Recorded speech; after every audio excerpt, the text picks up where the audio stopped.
Vous êtes dans Rex, la revue Express. Ici, on décrypte les infos, les actus et les faits divers. Salut Cyriac. Salut Janice, comment ça va? Ça va bien. Ça va. Alors on parle de qui, de quoi, de comment aujourd'hui? Grosse nouvelle là. On part du côté du franco-algéro-camerounais.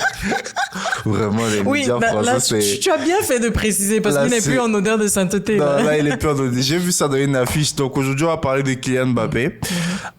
Donc on va un peu faire un récapitulatif sur la situation. Bien évidemment, Kamer, donc ça me touche aussi.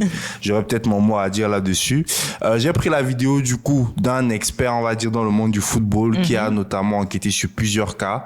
On avait eu les cas d'homosexualité dont vous allez biper au Gabon, qu'il avait pu résoudre, etc. Enfin, il avait participé à l'enquête. Donc il est très très connu dans le milieu du foot. Il a les dossiers croustillants. Donc je vais balancer sa vidéo à l'écran pour qu'il nous résume la situation.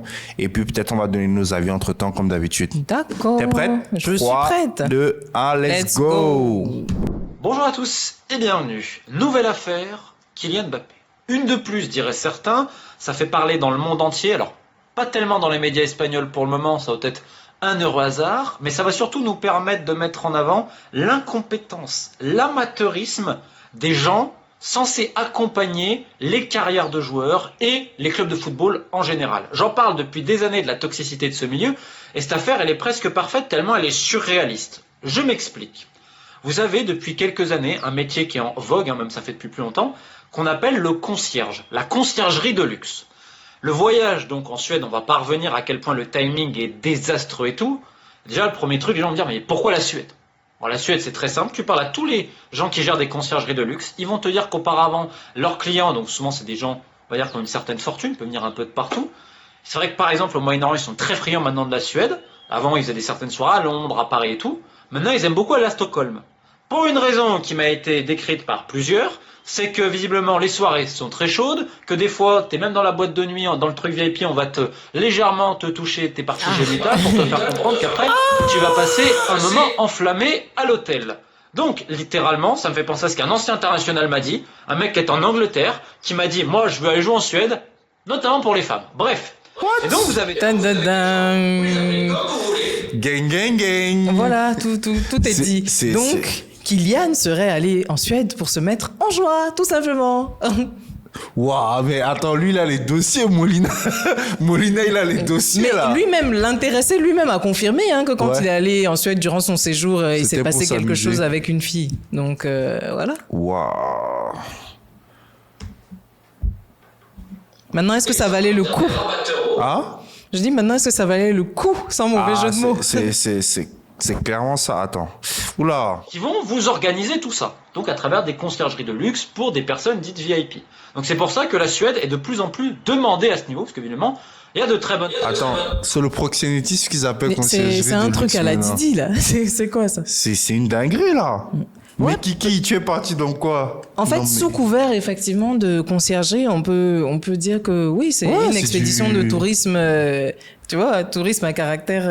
J'ai pas envie de dire le mot pour qu'on ne nous censure pas, mais c'est du tourisme, oui. C'est une singerie, du tourisme fessier. Bonne soirée et tout. Donc ça, c'est la première raison. Et vous allez me dire, mais qu'est-ce qu'on s'en fout? Le mec, il fait ce qu'il veut de sa vie privée. Et je suis totalement d'accord. Mais il y a un point, c'est que le joueur, vous avez vu son tweet hier, alors est-ce que c'est lui qui l'a mis, son entourage, sa famille? Il y a beaucoup de rumeurs à ce sujet-là, mais en tout cas, il accuse implicitement le Paris Saint-Germain, avant la réunion de conciliation de la LFP qui était prévue aujourd'hui liée à ces 55 millions réclamés, que vous savez, toute l'histoire des primes, donc il est en train d'accuser cela. Alors ce qui est très drôle en plus, c'est que donc on voit un peu la paranoïa. Et pourquoi je dis que c'est très drôle? Parce que je l'ai expliqué depuis très longtemps, les deux parties se détestaient, on faisait croire devant les caméras je sais pas quoi, sauf qu'en fait chacun s'épie, chacun s'accuse. Tous les problèmes viennent de l'un, de l'autre, enfin bon. Il y a un côté qui est ridicule. Ce qui est déjà très savoureux, c'est d'aller au même endroit où ce que tu qualifies de ton pire ennemi, où tu as peur, tu vois tu estimes en tout cas qu'il serait capable de monter certaines affaires contre toi, des fake news, tu vas au même endroit que lui quand il va au Stockholm. Même mais j'avoue, il a quelques jours, Non, mais ouais, les gars aussi. La coïncidence est beaucoup trop... Mais c'est surtout que, bon, tu vas négocier 50 millions d'euros de primes que tu vas récupérer, tu t'en vas pas en boîte. Mais voilà, tu restes juste tranquille. Une conciergerie de luxe. On va pas dire que ce qu'il a fait est bien, mais toi aussi, réfléchis un peu aux conséquences de ton acte. On a eu le cas Mendy récemment, ça a pourri sa vie. Le gars joue à City. Il n'arrive même plus quasiment, je sais plus dans quel club il joue maintenant. Sa carrière est complètement détruite par rapport à ça. En plus de ça, tu négocies 50 millions d'euros. Les gars, à un moment donné, responsabilisons-nous. C'est vrai qu'il y a en plus, tu sais que tu es noir. Il y a la jalousie, il y a tout ça. Tu es parti avec l'argent du PSG. En fait, on les babysit beaucoup, hein. Ça fait que, est-ce que finalement, ils sont si matures que ça? Non, je pense pas, mais je pense que bon, il a quand même un entourage fort. On a connu la maman de Kylian, on connaît quand même le papa. Voilà, c'est des figures assez présentes dans sa vie. Mais tu vois que Pogba aussi avait un entourage fort et finalement, c'est ce même entourage-là qui l'a détruit. Là, je dis pas que c'est le cas, mais parfois aussi dans l'entourage, il y a un peu de gangrène. C'est incroyable. Mais en tout cas, déjà, Molina sort les dossiers, c'est un truc de fou. C'est un truc de fou déjà. Même resto, etc. et tout, c'est vrai que ça fait un petit peu rigoler quand même, parce qu'encore une fois, il n'y a pas de garde-fou. C'est-à-dire que si t'as si peur de ça, là, tu vérifies où tu vas. Tu te sais épier, parce que pour le coup, c'est vrai, quand t'as un certain niveau, il y a tellement de gens qui essaient de profiter, et t'as eu plein d'affaires scabreuses, on y reviendra après, où il y a eu certaines tentatives de chantage, de pression et tout. Donc t'es déjà habitué à ça. Donc déjà, pourquoi prendre le risque d'aller jusqu'en Suède ? Le premier point, c'est pour faire ce genre de choses, est-ce que c'est pas mieux de rester sur place, tu loues une maison, etc. Enfin, truc plus... Mais bon, passe encore, on y va. Et vous allez me dire, il y a un organisateur, il y a le fameux concierge de luxe qui fait ça. Il s'appelle Marco Djelevic, quelque chose comme ça. Il travaille notamment à Copenhague et Stockholm, et je crois même qu'il est plus ou moins influenceur pour la boîte de nuit en question. Donc c'est ce gars-là. Mais vous croyez qu'il le connaît bien, ce gars-là ? Mais non ! Mais non ! Alors oui, on avait l'habitude de sortir un peu avec Mukiele, c'est Mukiele qui le connaît et tout. Et donc on part, mais c'est ça qui est absolument surréaliste. Et il y a personne à un moment donné qui va se dire, attends, ce gars-là qui sort presque de nulle part, son boulot c'est quoi ? C'est de gérer un peu, voilà, je vais ramener des filles, décider là. Encore une fois, vous mettez le nom que vous voulez pour ce genre de profession-là. Est-ce que tu vas aller, quand tu es déjà en mode un peu paranoïaque, que tu te sais épier, qu'il y a eu plein de trucs un peu compliqués, et le timing, est-ce que tu vas aller avec un gars, tu connais quasiment ni d'Ève ni d'Adam, dont ton propre entourage se méfie ? Et là, tu te dis, normalement, il y a un garde-fou qui est l'agent, c'est sa maman. Ah bah non, laisse faire. Ah bah d'accord. Donc évidemment, les gens qui sont censés accompagner, il n'y a rien. Et donc, vous avez vu sur les photos, tu as une personne qui était avant l'ancienne cuisinière, je crois, de Kiel, je crois qu'il y a un lien de parenté, je sais pas si c'est avec sa maman ou pas, qui maintenant est sa personal assistant. En gros, elle gère tout. Déjà, depuis quand un joueur a une personal assistant ? Bon, bref. Encore une fois, on met des entourages, voilà, parce qu'il faut bien contrôler, parce que la mère a une influence, mais c'est pas considérable, c'est pire que ça. Et donc, vous avez également un garde du corps, c'est tout. Et donc on y va, et c'est ce concierge de luxe qui va gérer. Donc, il y a le coup du paparazzi. Donc déjà en plus, normalement c'est pas vu, pas pris, là tu te fais prendre. Il y a eu tout le storytelling en plus. Hein. Le paparazzi, machin, on en a parlé, le timing. Oui, en fait, moi je me dis que le fameux promoteur influenceur, mais on parle de coup de paparazzi, les gars sont de mèche en fait, parce que eux aussi ils ont tout à gagner. Quand tu vends des photos à des paparazzi, tu donnes des tips, tu reçois une certaine somme d'argent. Donc est-ce que tout n'est pas orchestré ? Bah forcément, même au niveau de ton entourage, si c'est un influenceur ou c'est un concierge de luxe, avoir Kylian Mbappé dans ton portfolio et montrer que c'est toi qui l'as géré pendant la soirée, ça te fait aussi de la pub, ça te fait, voilà, comme tu dis. Voilà, et plus de clients, et du même calibre. Donc franchement, c'est le move, en tout cas le timing du move, c'était pas bon. On en a parlé, le timing désastreux, tout ce que vous voulez. Ensuite, vous avez le deuxième point, c'est il y a une plainte dans l'hôtel où il était, réaction du tweet, et derrière ça. Donc en termes de com, on est un désastre absolu. Qui le conseille ? Qui est autour ? Parce que le joueur est en perdition depuis un moment. T'as personne qui a les couilles de lui dire. La famille, elle est où ? Et là aujourd'hui, on ne sait pas, on va attendre ce que la justice évidemment nous en dit. C'est pour ça qu'on ne va pas se prononcer sur l'affaire. On va se prononcer sur le truc. Est-ce que vous trouvez normal, au niveau où il en est, avec toutes les polémiques qu'il y a, tous les soucis, etc. Ah ouais, machin, avec un mec que tu connais pas vraiment, pour dire qu'il connaissait même pas son nom de famille. Machin. Ah ouais, le mec, on va aller avec Marco. Parce que Mukiele, parce que machin. Tu prends des risques pareils. Et il y a personne dans l'entourage qui lui dit, mais Coco, tu fais n'importe quoi. Tu te sens pas que tu peux tomber dans un traquenard, dans ce que tu veux, et après tu te retrouves, non seulement les paparazzis, ça a été désastreux pour ton image. Par contre, faisons une petite pause quand même pour souligner la pression que ça doit être. Tu vois, la pression que ça doit être et aussi la pression que ça doit être d'être un joueur noir. Parce que je dis tout le temps, j'ai eu ce débat-là quand même avec quelqu'un où j'ai dit, si tu enlevais Kylian, tu mettais Ibrahimovic, il n'y aurait pas eu tout ça. Hein. Tu aurais enlevé Kylian, tu aurais mis Ibrahimovic qui sort de son contrat, il n'y aurait pas eu tout ça. Tu vois, et c'est la même chose. On dirait que Samuel Eto'o était prophète. Quand il a fait son interview là récemment avec Tchouaméni, etc., c'est la même chose qu'il disait à Tchouaméni que les gars, faites attention. Tu vois, quand vous avez cette couleur de peau là, vous n'avez pas le droit d'être confiant. Vous n'avez pas, si tu es trop confiant, on va dire que tu es arrogant. Ainsi de suite. En fait, je pense même qu'ils oublient parce que quand ils sont dans le club, que tout va bien, ils sont vraiment dans leur bulle, le cocon, etc. Là, maintenant, ils commencent à voir les vrais visages parce qu'il a décidé d'aller dans un autre club. C'est ça. Donc, toute la manne financière, tout l'argent qui rapportait, les maillots qu'on vend, tout ça, ça disparaît. Donc, tu penses qu'on va te laisser partir comme ça et toi-même, tu vas te jeter dans des guet-apens? C'est incroyable. Et c'est là où tu vois que peu importe ce qu'on peut dire quand même, peu importe les leçons, peu importe les dossiers qu'il y a eu avant, les Mendy et tout, l'histoire se répète à chaque fois parce que il y a un manque de maturité où si tu n'es pas bien entouré, la pression te fait craquer, tu vois. Ça. Parce que j'ai vu une vidéo de lui où il sortait du match, il avait le téléphone entre ses mains et tu voyais le gars se rongeait les ongles, tu voyais qu'il regardait toutes les critiques, il regardait tous les trucs sur lui, ça doit être mais fort. Mais en fait, il faut juste qu'on lui enlève son téléphone et qu'il se concentre sur la CR7, voilà. À la CR7. Là, il doit partir en mode CR7 là. Paradis, ça a été désastreux pour ton image. Ensuite, il y a tout le reste, tu communiques n'importe comment et ça se termine comme ça. Encore une fois, c'est pas l'affaire. Moi, j'en sais rien. On va attendre ce qu'en dit la justice suédoise. Mais dans tous les cas, t'es dans une affaire et que toi, tu dis c'est fake news, machin, lié donc, en gros, à la réunion de conciliation pour l'argent qu'on te doit. J'ai rarement vu un désastre pareil. Et ça revient en fait sur toutes les affaires Mbappé, le Paris Saint-Germain et cette toxicité. Parce qu'en fait, ça vient de là. Et donc c'est pour ça, hier, j'ai tweeté quelque chose. Mais j'en ai parlé il y a des mois, on l'a écrit sur Blast. Il y a cette affaire qui est quand même assez incroyable. Et en fait, elle est passée inaperçue. C'est pour ça que j'en reparle aujourd'hui. Cette affaire de vie privée, elle est capitale parce qu'en fait, c'est un point de détérioration majeur entre le Paris Saint-Germain et Kylian Mbappé. Et pourquoi les relations ont été autant envenimées derrière? Pourquoi il y a autant de problèmes? Sauf qu'on a tout caché. Même nous, quand on le sort, ça fait quasiment pas de bruit. En gros, je le refais très très simple. Il y a une fille donc qui a avorté, ils avaient eu des relations, etc. Ensuite, encore une fois, c'est des affaires de vie très privées. Je ne vais pas m'en mêler à ce niveau-là. Le truc, c'est qu'il y a des gens du club qui ont été au milieu, etc., qui étaient au courant. Et à un moment donné, on va réclamer 100 000 € à Faiza Lamari, donc la maman de Kylian. Et pour certains, on va vous dire oui, mais c'est un petit peu un genre de chantage. Je reviens. Qui ont été au milieu, etc., qui étaient au courant. Et à un moment donné, on va réclamer 100 000 € à Faiza Lamari, donc la maman de Kylian. Et pour certains, on va vous dire oui, mais c'est un petit peu un genre de chantage, etc. et tout. Pour certains, c'était plus comme ça, d'autres de la pression. Certains te disent non. Le Paris Saint-Germain a dit que non. Bob Bessédic, donc l'homme qui était au milieu de tout ça, qui gère donc les joueurs, les familles. J'en parle depuis des années. Hein. Celui qui fait un peu découvrir quand même le pari du vice, selon beaucoup d'employés, ce qu'il dément évidemment. Donc lui dément tout cela. Il a donné plusieurs versions à Blast. Je vous mets l'enquête. C'est ça en fait l'histoire. Et ça, c'est un point majeur de détérioration. Il n'y a aucune plainte, il n'y a rien des deux côtés, on va tout garder. En fait, tu as l'impression que tous se tiennent les uns les autres. Il y a une autre histoire au Maroc, encore liée un petit peu à Bessédic, etc. et tout, et on l'avait écrit dans Blast. En fait, ce qui était en train de se jouer, c'est qu'on disait que les gens liés à Nasser El Khelaifi au Paris Saint-Germain étaient en train d'essayer de faire fuiter quelques articles liés à la vie privée du joueur. Parce qu'en effet, depuis 2 ans, ça a été n'importe quoi, et tout le monde est au courant.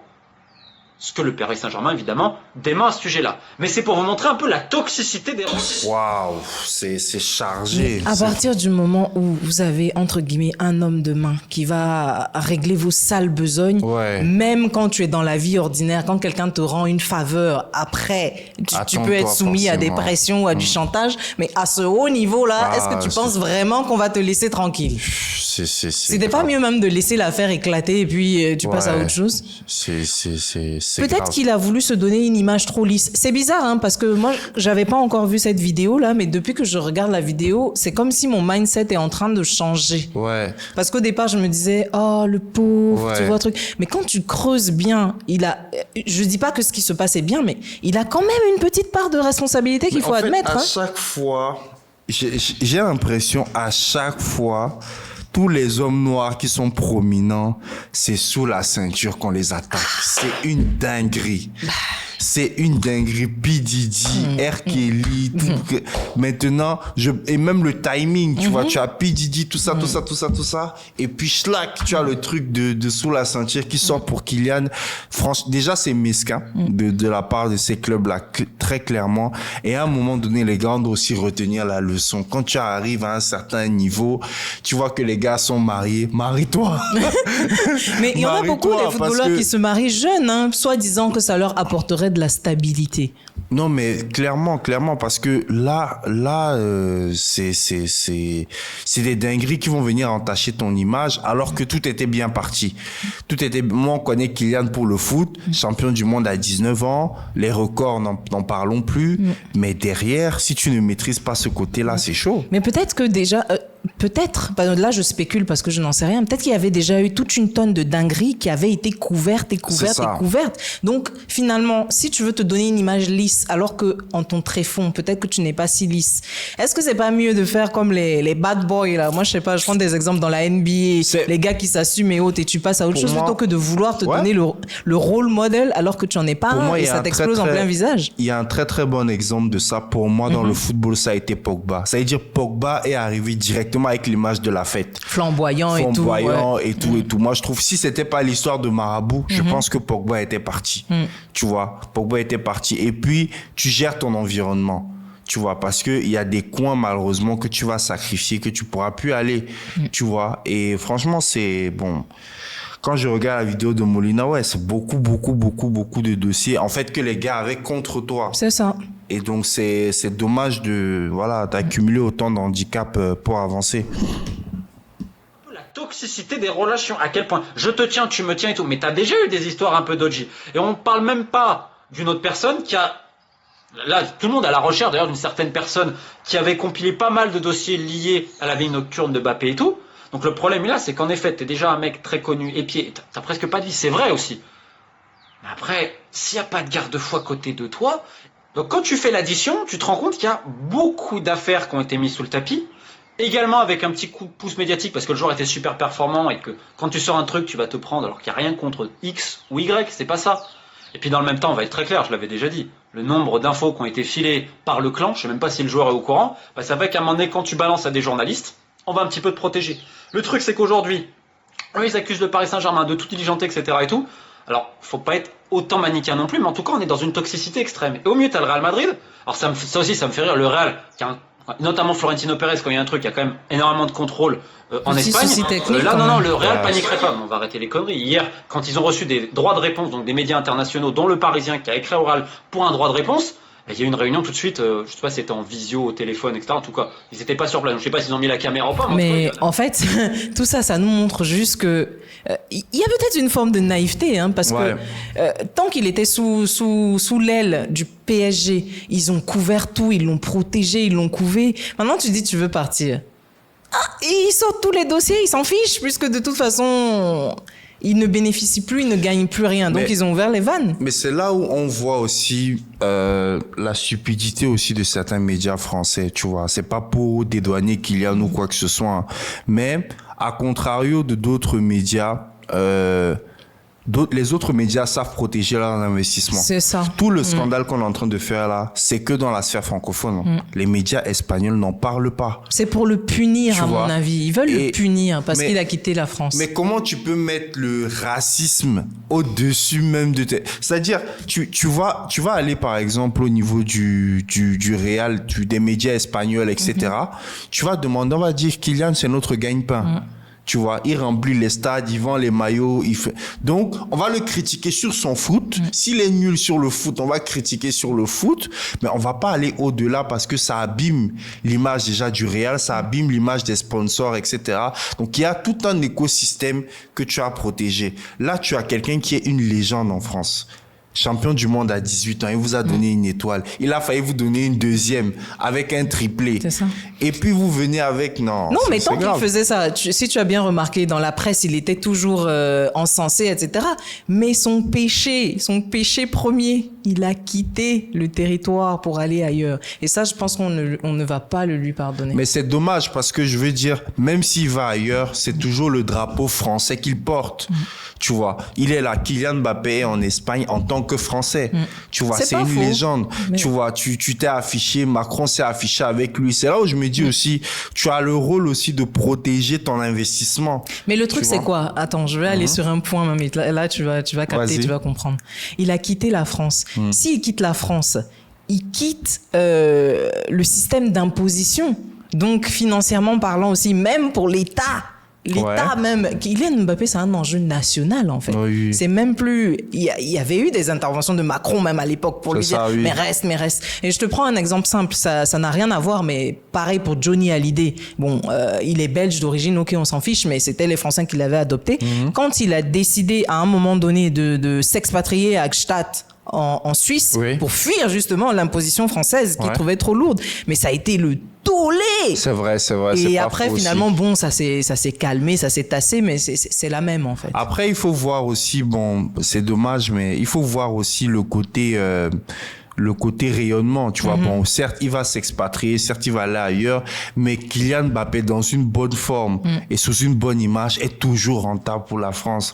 Que ce soit en termes de tourisme, il y a les gens qui vont venir découvrir le pays de Mbappé, tu vois. Ils vont venir à Bondy, c'est une marque aujourd'hui à part entière. Et quand tu casses ça, malheureusement, tu casses dans ta propre tirelire, en fait. Et c'est vraiment Mais dommage. il faudrait faire aussi preuve d'un peu moins d'égoïsme, j'ai envie de dire. Le petit, en fait, c'est un peu comme une femme. Il a donné ses meilleures et ses plus belles années au Ouais. PSG. On a trimé. Les mecs n'ont pas pu gagner cette Ligue des Champions, là. C'est ça. Laissez-le aller Laissez-le tenter sa partir, chance ailleurs. tranquille. Et comme d'autres, je prends un exemple, on est en NBA, LeBron James.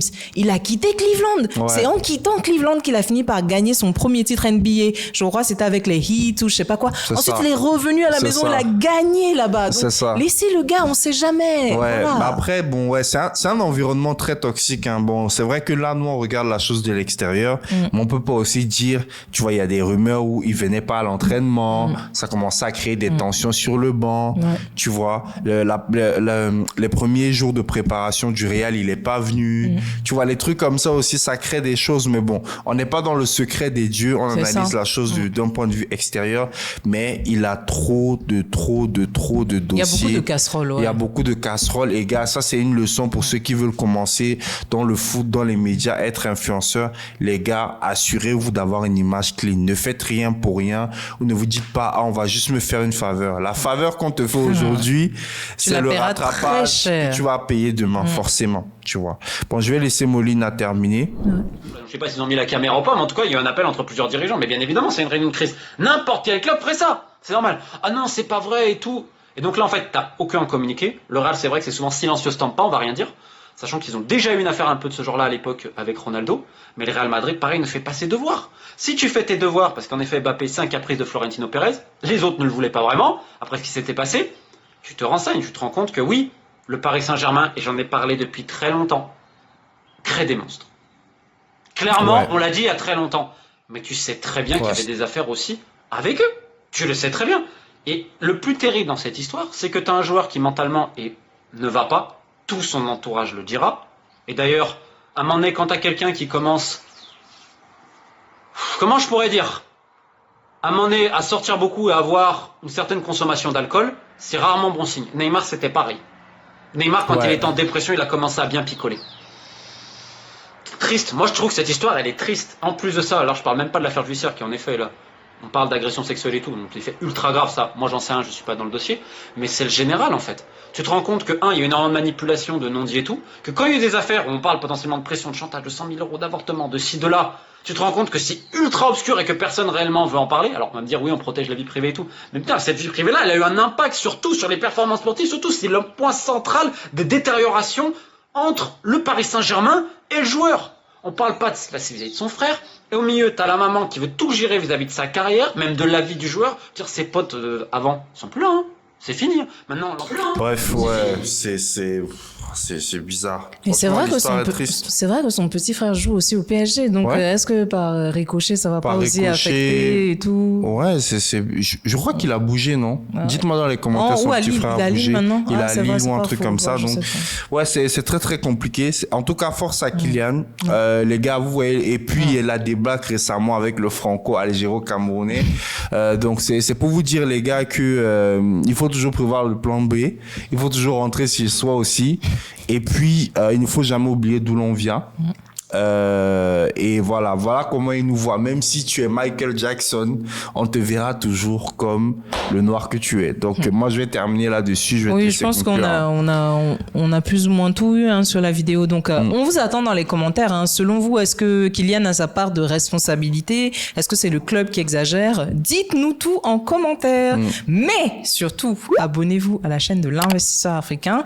On est bientôt à 500 000 abonnés, c'est notre objectif. Donc on compte sur vous et surtout activez la cloche de notification pour ne rater aucune nouvelle vidéo. À bientôt, Cyriac. À bientôt, Janice. À bientôt à tous. Ciao, ciao.